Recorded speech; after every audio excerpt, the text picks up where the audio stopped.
This video is brought to you by SafeBolt. Keep your emails, cloud storage, voice calls, and chats encrypted and secured. And do it with ease. Your link is in the description. It doesn't matter anymore whether tragic events are real or fake. We already know that fake stream media lies, and we know why they do it. And I've demonstrated this in video after video. If you need a refresher, check out my playlist. They have an agenda and they'll go to great lengths to push that agenda. Fake stream media is here to distract, deceive, and divide the masses. Oh, and to generate revenue. The more viewers they can get with their made-up, conflated stories, the more advertisers they can draw into their news cycle. They're not here to bring you the truth. They're here to make money. There's nothing wrong with making money, but let's just call it what it is.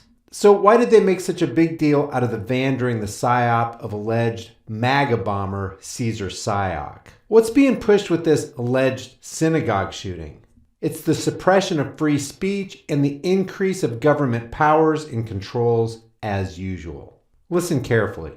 The suspect in today's mass shooting at the Tree of Life Synagogue in Pittsburgh had an extensive anti-Semitic, anti-Jewish digital footprint. So what? What does CNN care about people being anti-anything? What business is it of theirs or law enforcement? Let's say you're a certain black guy and you have an anti-Semitic, anti-white, anti-gay digital footprint. Well, apparently you're untouchable. Black nationalist, Nation of Islam leader Louis Farrakhan is allowed to speak his rhetoric on social media and nobody bats an eye. But now, all of a sudden, the media cares.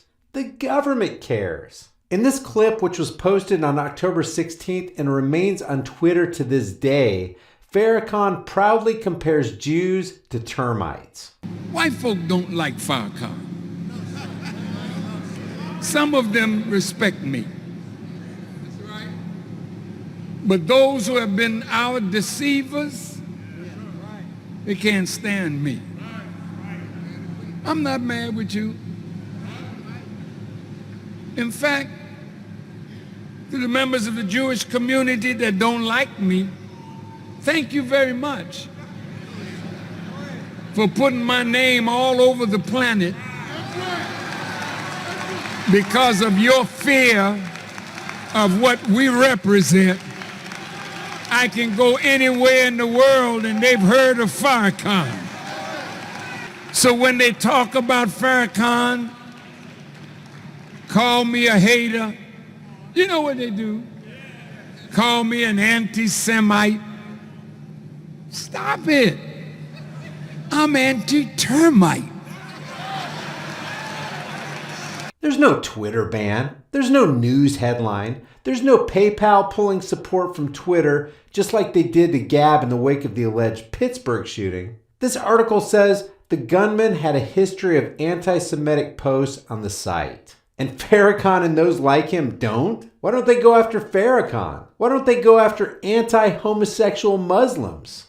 Oh, that's right, because there's an agenda to shut down certain people who have certain views that don't operate in the favor of government or media. And don't misunderstand me. I don't want Farrakhan shut down. I don't want Muslims censored. If somebody wants to spew BS, they can do whatever they want. Words don't hurt people, actions do. If you don't want to see it, you don't have to read their posts. Freedom is and always will be dangerous. The only thing more dangerous than freedom are those who seek to limit your freedom, no matter the reason. A source is also telling CNN that the alleged gunman made anti-Jewish comments during the rampage. A source? Don't you just love how they can hide their lies behind these anonymous sources? So everyone's back with me to discuss this. Joining us is also Brian Stelter, our chief media correspondent. Brian, a lot of these anti-Semitic, this anti-Semitic vitriol that we're now digging up, and we're seeing more and more of it, was posted on a social media platform called Gab, which frankly, until today, I had not heard of. Okay, so we learned in the last video that Gab is now in the crosshairs. And this should concern everybody. Because what Gab represents is the right for anybody to say whatever they want, whenever they want. Gab is a censorship-free social media platform that is the free market answer to Silicon Valley's government-controlled Twitter. But just tell us overall, what is Gab? Yeah, How do it people is use a fringe website that's a version of Twitter. Okay, did you get that? Little Brian Psyop here is telling us that Gab is a fringe website. That's not slanted reporting. Think of it as a version of Twitter, but it's popular among alt-right members. All these psychological buzzwords, fringe, alt-right, hate speech. And other kind of folks that don't feel welcome on sites like Twitter or Facebook. Well, Brian, it goes just a little beyond not feeling welcome. They've made it very clear that certain people aren't welcome to express their opinions. And that's the reason one day our children will look back and say, Daddy, what was Twitter? What was MySpace? Why don't they feel welcome? Because Twitter and Facebook, despite all their many, many flaws, enforce a lot of guidelines, a lot of rules of the road.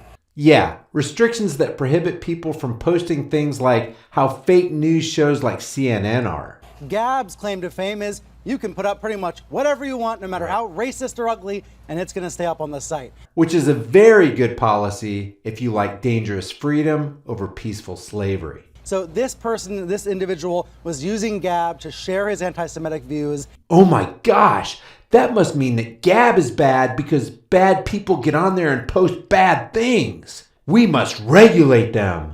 By the way, while I was working on the last video, Gab was deplatformed by their hosting site. And that should get the attention of everybody on this planet who cares about freedom. But anyway, back to the Clown News Network. And several of the messages that he was posting was against a Jewish refugee resettlement agency.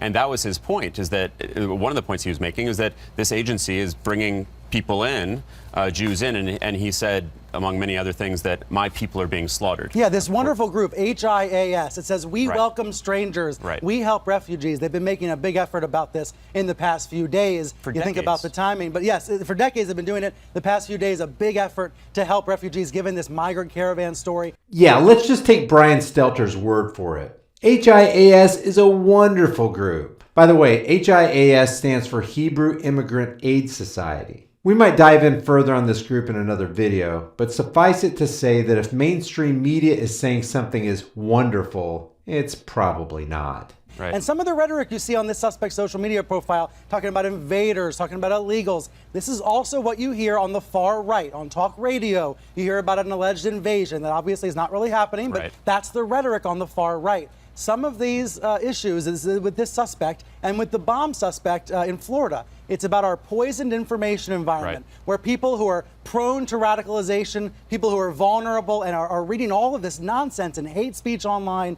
they become radicalized by what they read, by what they hear, and then they do crazy things. What's the strong implication here? Remember, he just broad-brushed segments of talk radio as the far right. And in the context of voicing dissent, he talks about a poisoned information environment where vulnerable people are prone to radicalization. And when they hear this stuff or see certain memes, they start doing crazy things. The implication is, let's get rid of all these crazy things that have the potential to radicalize some vulnerable person. Stelter and CNN are basically putting themselves in the position of defining what radicalization is, what hate speech is, and what poisoned information is. So you've dealt a lot with Gab and this type of speech in your professional life? It's digital threat intelligence. It's looking beyond the Twitters, the Facebooks, the Instagrams. It's starting to dive into threatening statements that are made in the deep and dark web, alt websites. Oh, that sounds scary. Deep and dark web and alt websites. Can they make all this sound any more taboo and sinister? One could get the impression that they're actually telling people to stay away from sites that aren't mainstream. And that's another thing. Who's going to decide what mainstream is and what alternative is? So when we start looking at this individual, we're going to be looking at obviously his statements on Gab, but beyond that, how many other things has he been posting on? Again, these are red flags, but they highlight a real challenge for law enforcement, is the availability to take all of this information in, digest it, and then make a decision as to, do we go and look at this individual? Like, what is the threshold for law enforcement engagement? I mean, Twitter and Facebook and everything like that, they have standards. Right. When you start going into the domain that has no standards, that it's a free reign, behind paid firewalls, what is law enforcement's ability to get in there and start looking at early warning of anomalous behavior, some red flags? Every single time we've sat at this desk and we talk about, well, there was a posting here, there was a posting there. But how can law enforcement engage? And I think that's what we need to look at, is giving law enforcement the tools to look at everything. What exactly is this guy suggesting? What kind of tools does he want law enforcement to have to look at everything on people's accounts? What kind of freedoms are they setting up to be taken away from us? Because you know it's coming.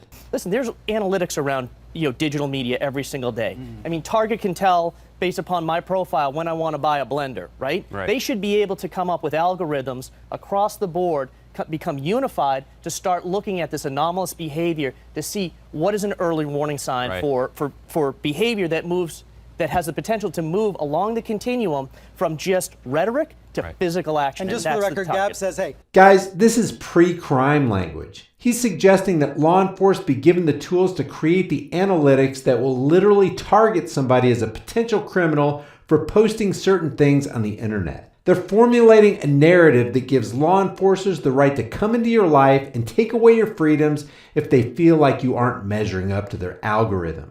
This is a slippery slope to silencing all dissent. Do you know how many people could literally be targeted as purveyors of hate speech just for criticizing Israel or the US government or the evil actions of politicians? I mean, it's getting to the point where truth is the new hate speech. Oh, they spoke the truth about me. They are so hateful and anti-Semitic and anti-this and anti-that. We must get them. For the record, Gab says, hey, we support law enforcement. We contacted the FBI today. That's what they say. But the existence of these sites where you can do anything, say anything, and usually these guys will claim, oh, I don't mean it, I'm just playing around. But these psychopaths really don't want you to have access to sites where you can do or say anything, while they can do and say anything they want. What's happening here is mainstream media really wants to get rid of their competition, and they're chomping at the bit to do it. Let's some of them are serious. The tools that they need. Yeah, that's a great idea. Give law enforcement the tools they need to take more freedoms away from the rest of us. Okay, but even if they do have these tools to monitor, even if they have the manpower to monitor all these different sites, and the environment is fracturing every single day,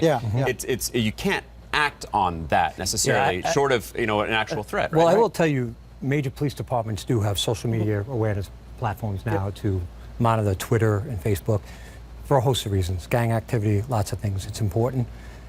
With a case like this, though, unless you know about the individual, let's just say we have that algorithm that's going to say, I'm going to go after them. Put yourself in the law enforcement shoe. If you don't know who it is, you don't know where the location is, it's not geolocated, it really isn't helpful because we don't know where to go to protect them or engage them. With that said, someone creates a threat profile on him, whether it's neighbors, his family, for whatever reason, there's not enough evidence there for an arrest, but there's a lot of radical views and behavior. Somebody comes through and says, I think he's going to commit violence. You could do a targeted profile on somebody then.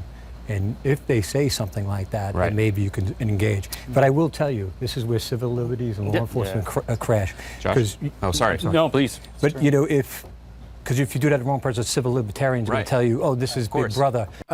This is Big Brother. And we definitely don't want that psychopath in our lives. If history has taught us anything, it's that government is here to take away your freedoms, not give you freedoms. Now, these are the things that society has to balance, like to protect, just like we did after 9/11, to protect the country, there's certain measures we have to take, have to explain it to the public. And that's exactly what government does. They explain it to the public. I mean, they brainwash the public. They lie to the public. And he uses 9/11 as an example. That was the shameful period in our history where we lost the most amount of liberties in the least amount of time. Hey, public, I'm from the government. I'm here to help. You know you can trust me. I know you don't feel safe. Well, I'll tell you what.